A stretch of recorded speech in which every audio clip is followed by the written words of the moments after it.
ونشهد أن لا إله إلا الله ونشهد أن محمدًا عبده ورسوله فقد قال الله تعالى في كلامه المجيد وفي فرقان الحميد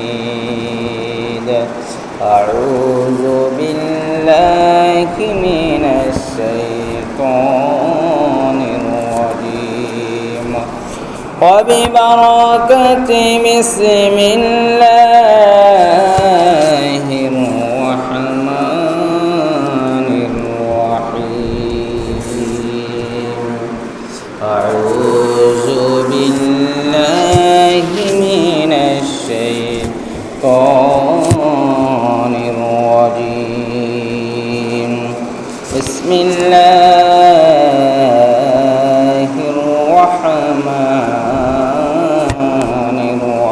الرحيم بسم الله الرحمن الرحيم يا أيها الذين آمنوا لا تقدموا بين يدي الله ورسوله واتقوا الله إن الله سميع عليم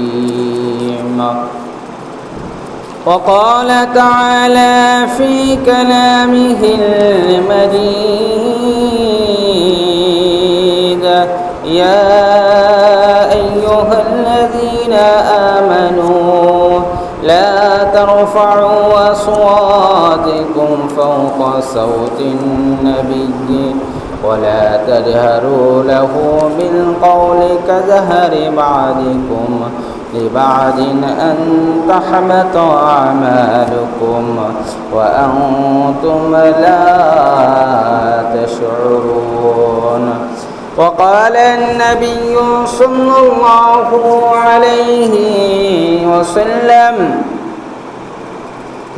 النبي صلى الله عليه وسلم من قرأ القرآن فاستنظره فأحل حلاله وحرم حرامه أدخله الجنة وشفعها في 10 من أهل بيته كلهم قد وجبت لهم النار رواه الترمذي وقال الله تعالى في كلامه المجيد إنما المؤمنون الذين آمنوا بالله ورسوله وإذا كانوا معه على أمر جامع لم يذهبوا حتى يستأذنوه صدق الله المولانا العظيم وصدق رسوله النبي الحبيب الكريم ونحن على ذلك من الشاهدين والشاكرين في شان حبيبه ومحبوبه ومعشوقه مخبرا وآمرا إن الله وملائكته يصلون على النبي يا أيها الذين آمنوا صلوا عليه وسلموا تسليما اللهم صل على سيدنا مولانا محمد وعلى آل سيدنا مولانا محمد اللهم صل على سيدنا مولانا محمد وعلى آل سيدنا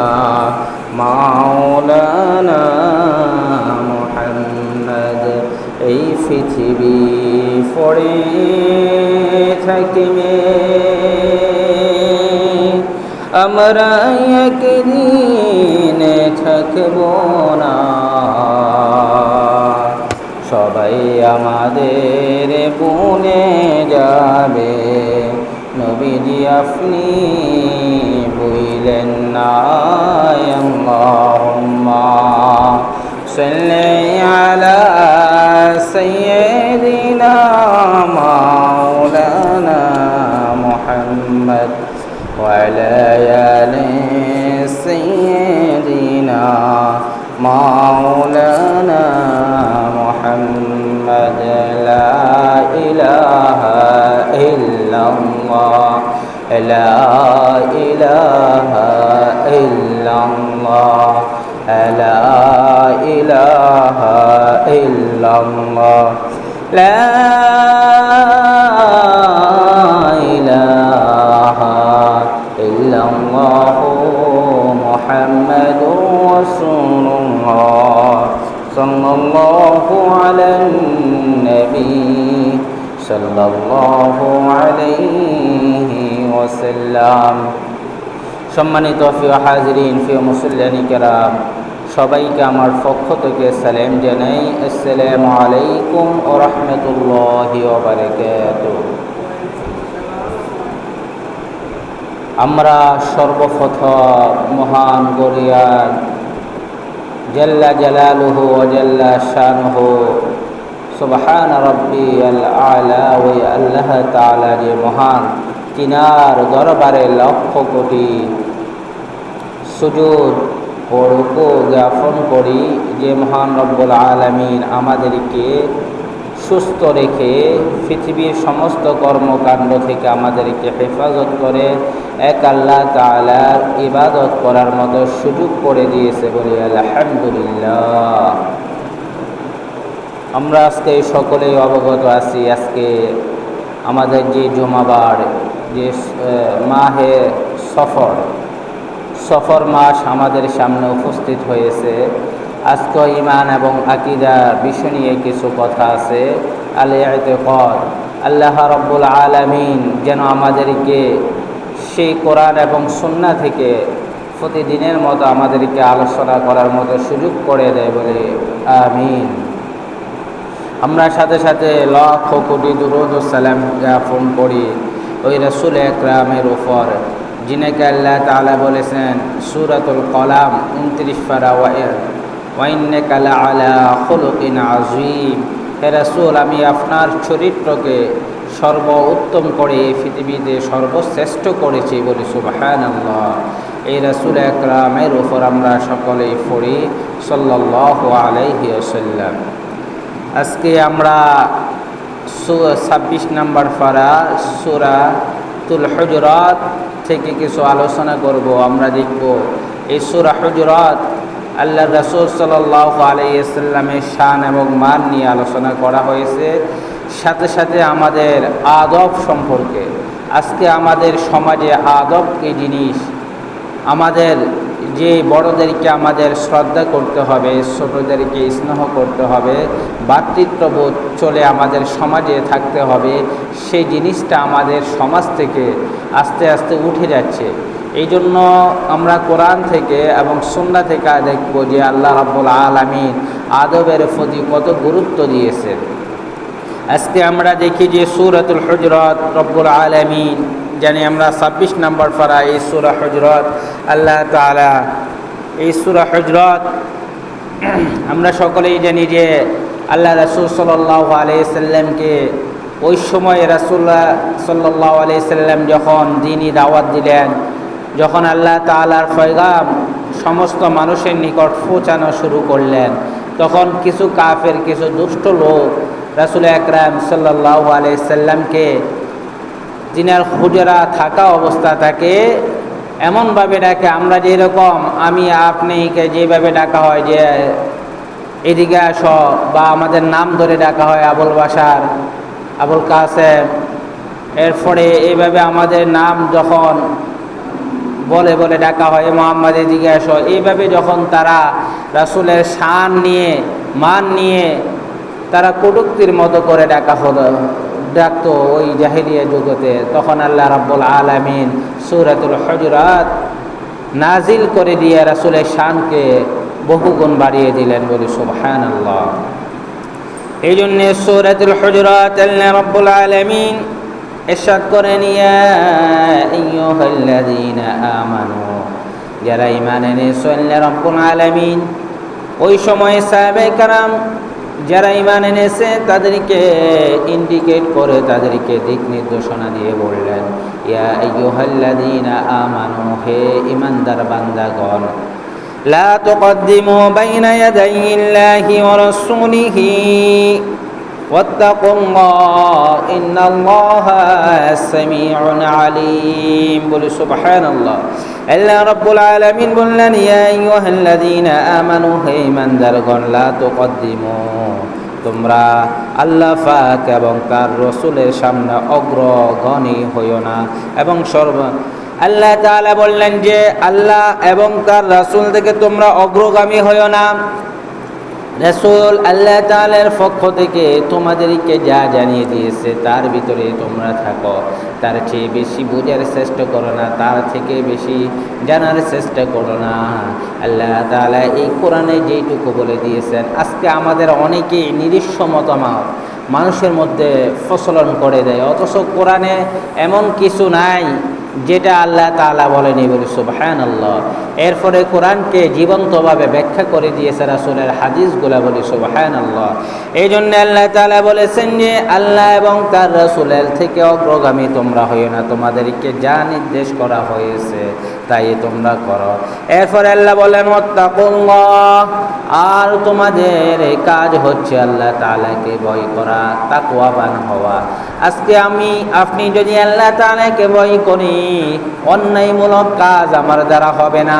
আজকে আপনি যদি আল্লাহ তাআলাকে ভয় করে থাকি, প্রতিটি 5 ওয়াক্ত নামাজ আমাকে বলতে হবে যে আল্লাহ আমাকে দেখতেছে, আমি যদি না পড়ি এই পৃথিবীর মানুষ হয়তো আমাকে দেখবে না, কিন্তু যিনি দেখার সে আল্লাহ তো আমাকে দেখতেছে।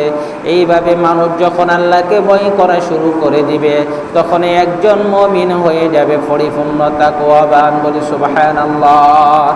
এরপরে আল্লাহ বলতেছেন, ইন্নাল্লাহা, নিশ্চয়ই আমি আল্লাহ তাআলা তো এমন আল্লাহ, সামিউন, তোমাদের যা কথা মনের ভিতরে থাকে, তোমরা যা কথা মুখ দিয়ে বাইর করো, আমি সমস্ত কথাগুলা শ্রবণ করি, বলি সুবহানাল্লাহ।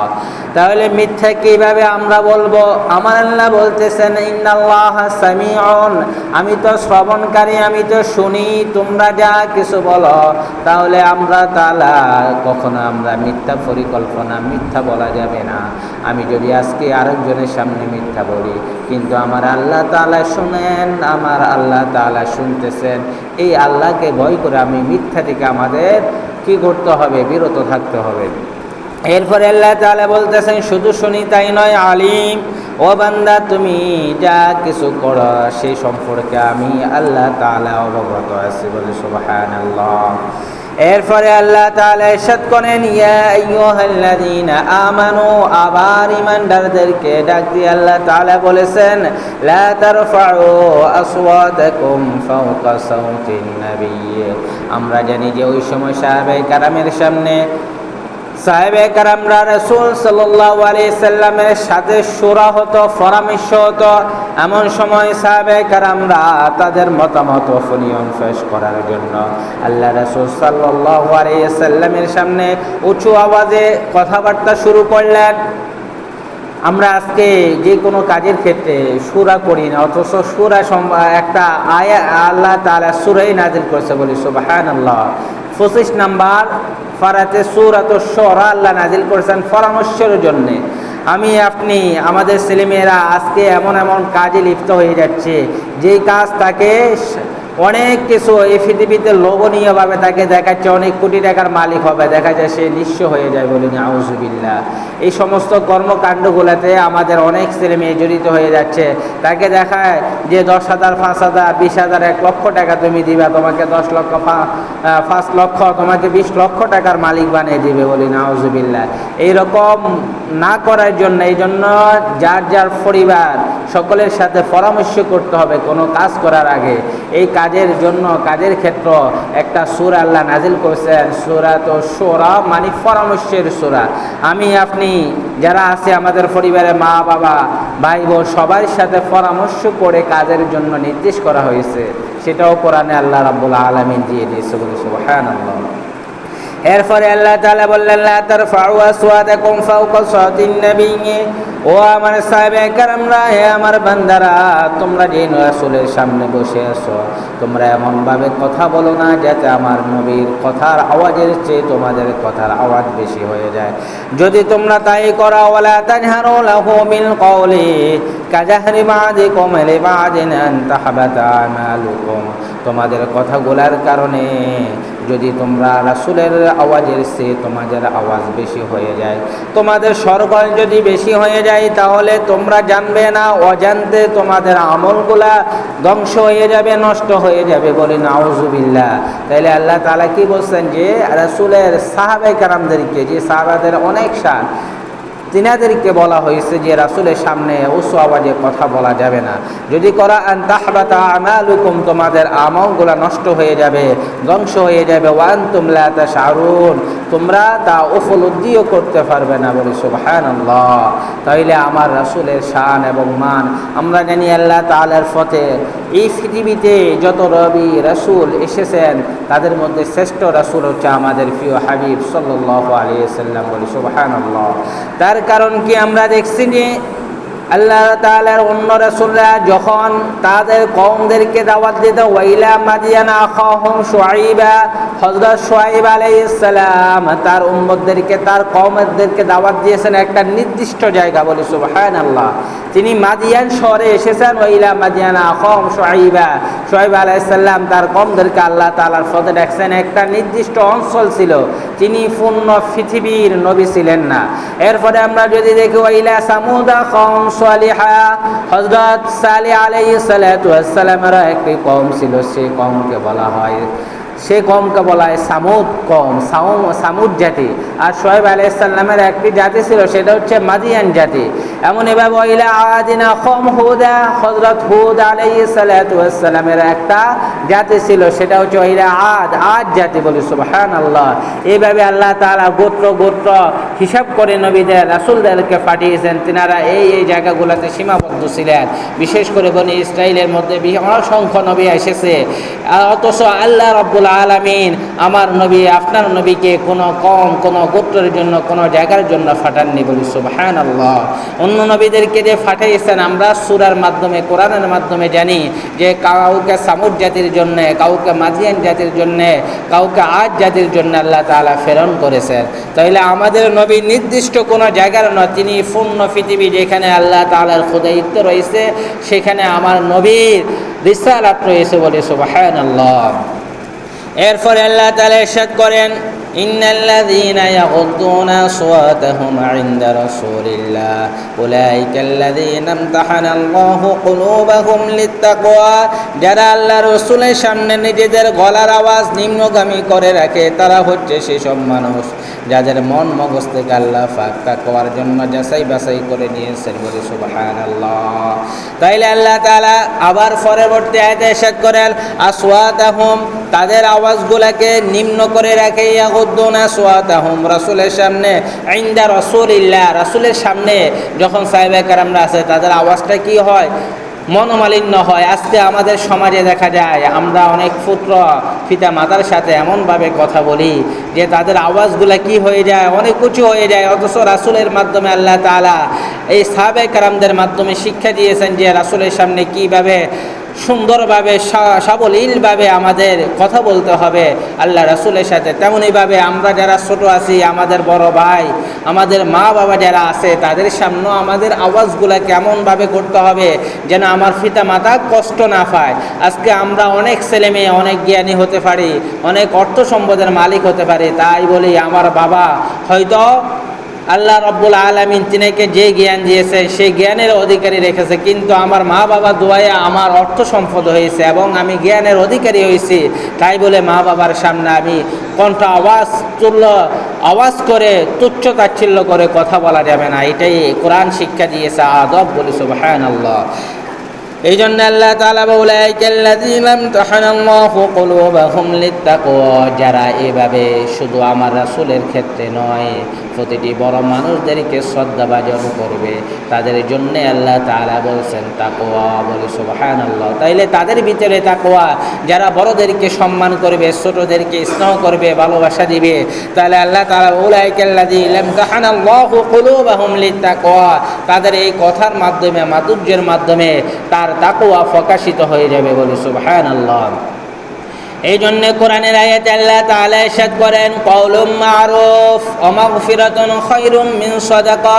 কওলুম মারুফ, উত্তম কথা হচ্ছে, ওয়া মাগফিরাতুন, সেটা তোমার জন্য করা হবে, খায়রুম মিন সাদাকা, সদকা করে মানুষ, আমি যে অর্থ সম্পদ দিয়ে আল্লাহ তাআলার রাস্তা সদকা করে যে সওয়াব পায়, তার চেয়ে অধিক সওয়াব হবে যদি আমার কওলুম মারুফ, উত্তম কথা হয়ে থাকে, বলে সুবহানাল্লাহ। আমার কথার মাধ্যমে যেন আমার অপর ভাই কষ্ট না পায়, যদি আমরা এই কাজই করে থাকি, তাইলে আল্লাহ বলতেছে খায়রুম মিন সাদাকা, এটা সদকার চেয়ে উত্তম হবে, বলে সুবহানাল্লাহ। অথচ আমরা সদকা করলে আমার পকেট থেকে টাকা চলে যায়, কিন্তু আমি যদি একজন মানুষকে ভালো ব্যবহার করি, উত্তম আচরণ তার সাথে দেখাই, আল্লাহ রাব্বুল আলামিন বলতেছে তুমি যে সদকা করছো এটার চেয়ে বহু গুণ উত্তম হয়ে যাবে তোমার জন্য, বলে সুবহানাল্লাহ। অথচ আমরা আজকে মা বাবার সামনে, আমাদের ওস্তাদগুলোর সামনে আমরা সেইভাবে নম্র আচরণ দেখাইতে পারি না। আজকে আমাদের কথা লাগলে অনেক পরিবার থেকে, অনেক মা বাবা থেকে অভিযোগ যে আমাদের ছেলে মেয়েদেরকে কথা বললে তারা হিট করে, মানে তার কাছে বিরক্তিকর লাগে। অনেক ছোট ছোট ছেলে মেয়ে, তারাও মোবাইল ছাড়ে না, আমরা তাদেরকে আকর্ষণ করে দিয়েছি মোবাইলের মাধ্যমে। অথচ আমাদের প্রয়োজন ছিল যে কোরআনের মাধ্যমে, সূরা ইখলাসের মাধ্যমে, সূরা কাফিরুনের মাধ্যমে তাদেরকে বুঝিয়ে দেওয়া, এই সূরাগুলোর অর্থ কি, এই সূরাগুলো তুমি পড়ো, এইগুলা তোমার জন্য নাজাতে হবে, তোমার এলেম তোমার বৃদ্ধি পাবে। আমরা যদি দেখি যে কোরআনে অসংখ্য আয়াত আছে, যে আয়াত আমাদের এলেমগুলা বৃদ্ধি পায়, আজকে আমরা সেইগুলো শিক্ষা দিচ্ছি না। এই জন্য আমাদের সন্তানগুলো হয়ে যাচ্ছে কি অন্যদিক, অন্য মনস্ক হয়ে যাচ্ছে। এরপরে আল্লাহ তাআলা বলেন লাহুম মাগফিরাতুন ওয়া আজরুন আযীম, যারা এই বাধ্য সন্তান হবে, অনুগত সন্তান হবে, অনুগত বান্দা হবে, তাদের জন্য আমি আল্লাহ তাআলা ক্ষমা রেখে দিয়েছি, বলে সুবহানাল্লাহ। শুধু তাই নয়, ওয়া আজরুন আযীম, আযীম মহা প্রতিদান আল্লাহ তাআলা রেখে দিয়েছে, বলে সুবহানাল্লাহ। এরপরে আল্লাহ তাআলা ইরশাদ করেন ইন্নাল্লাযীনা ইউনাদুনাকা মিন ওয়ারাইল হুজুরাত। আমরা জানি হুজরা মানে এক বছর, আমাদের হুজুররা যে কক্ষ থাকে সেইগুলোকে আমরা আগে হুজরা বলতাম, আর হুজুরাত মানে বহু বছর, মানে কক্ষ সময় বিশাল বড় যে ঘর, আমার রাসূলের ঘরটা সম্পর্কে আল্লাহ তাআলা বহু বচন এই জন্য নিয়েছে। আমরা জানি কখনো আল্লাহ তাআলার সান্নিধ্যে বহু বচন ব্যবহার করা হয় আল্লাহ তাআলার সম্মানার্থে, রাসূলের সম্মানার্থে। হুজুরাত মানে বহু বচন শব্দ ব্যবহার করে আল্লাহ তাআলা সূরা নাজিল করেছেন রাসূলের সম্মানার্থে, যে ইন্নাল্লাযীনা ইউনাদুনাকা মিন ওয়ারাইল হুজুরাত আকসারুহুম লা ইয়াকিলুন। হে সাহাবায়ে কেরাম, যারা আপনাকে সময় অসময় আপনার কক্ষের বাইরে থেকে ডাকে, তাদের অধিকাংশ নির্বোধ লোক, বলি নাউযুবিল্লাহ। তাইলে আল্লাহ রাসূল সাল্লাল্লাহু আলাইহি সাল্লামকে আমরা যেরকম একজন আরেকজনকে দূর থেকে, ঘরে একজন সম্মানিত লোক আছে, আমি যদি বাইরে থেকে তুচ্ছ তাচ্ছিল্য করে ডাকা শুরু করে দেই, আমি তার নাম বিকৃত করে দেই, সেটা হবে আমাদের জন্য অকল্যাণকর, বলি নাউযুবিল্লাহ। কারণ আল্লাহ তাআলা রাসূলের মাধ্যমে শিক্ষা দিয়েছে যে রাসূল যেহেতু হুজরাতে আছে, তোমরা সেভাবে ডাকবে। আর যারা তুচ্ছ তাচ্ছিল্য করে মানুষের নামগুলাকে বিকৃত করে ডাকবে, তারাই হচ্ছে নির্বোধ লোক, বলি নাউযুবিল্লাহ। তাইলে আল্লাহ তাআলা এই সমস্ত নির্বোধ লোক থেকে আমাদেরকে হেফাজত করেন, বলে আমিন। এরপরে আল্লাহ তাআলা বলতেছেন যে ইয়া আইয়ুহাল্লাযীনা আমানু ইন জাআকুম ফাসিকুম বিনাবাইন ফাতাবায়ানু আন তুসিবু কওমান বিজাহালাতিন ফাতুসবিহু আলা মা ফাআলতুম নাদিমিন। আল্লাহ বলতেছেন, হে ঈমানদার ব্যক্তিরা, যদি কোনো দুষ্ট প্রকৃতির লোক তোমাদের কাছে কোনো তথ্য নিয়ে আসে, কোনো সংবাদ নিয়ে আসে, ইয়া আইয়ুহাল্লাযীনা আমানু, হে ঈমানদারগণ, ইন জাআকুম ফাসিকুন, যদি কোনো ফাসিক পাপিষ্ঠ ব্যক্তি তোমার কাছে কোনো ইনফরমেশন তথ্য নিয়ে আসে, ফাতাবায়ানু, সংবাদ নিয়ে আসলো, আন তুসিবু কওমান বিজাহালাতিন, আর তুমি তা পরীক্ষা নিরীক্ষা করে না দেখে না বুঝে তোমরা যদি একটি জাতির এইগুলা শুনে পরবর্তীতে তোমরা কি করলে, একটা জাতির বিরুদ্ধে তোমরা অ্যাকশনে চলে গেলা। ফাতুসবিহু আলা মা ফাআলতুম নাদিমিন, অতঃপর নিজেদের কৃতকর্মের ব্যাপারে তোমরা অনুতপ্ত হলে। আমরা অনেক সময় দেখা যায় একজন ব্যক্তি এই সংবাদটা সত্য ছিল না, মিথ্যা ছিল, কিন্তু সমাজের ভিতরে গুজব রটিয়ে দিয়েছে একজনের নামে, যে সে এই মিথ্যা অপবাদ দিয়ে তাকে কি করলো, নিচু করলো, হেন করলো। আর আমরা যারা সচেতন মানুষ, আমরা কি করলাম, এটাকে যাচাই বাছাই করলাম না, না করে কি করলাম, ওই লোকটির বিরুদ্ধে অ্যাকশনে গেলাম। তারপরে আমরা দেখলাম যে আসলে সে যে কাজটা করছে, সে আসলে তার বিরুদ্ধে যে অভিযোগ দেওয়া হয়েছে সে সেই কাজটি করেনি। পরবর্তীতে আমরা কি করলাম, ফাতাসবিহু আলা মা ফাআলতুম নাদিমিন, নিজেদের এই কর্মকাণ্ডের জন্য অনুতপ্ত হলেন। আল্লাহ তাআলা বলছে এই কাজ করা যাবে না, বলি সুবহানাল্লাহ। তাইলে আমরা সত্যকে সত্যভাবে আগে যাচাই বাছাই করতে হবে। একজন পাপিষ্ঠ লোক আমরা জানি সে সবসময় কি করে, অপরের সমালোচনা করে, কুৎসা রটনা করে। ও তার কাজে হচ্ছে দুইজন মানুষের ভিতরে ঝগড়া লাগিয়ে দেওয়া এবং দুইজন মানুষকে পৃথক করে দেওয়া, সমাজের ভিতরে জনে জনে ঝগড়া লাগিয়ে দেওয়া। আল্লাহ তাআলা এই জন্য এই সূরার ভিতরে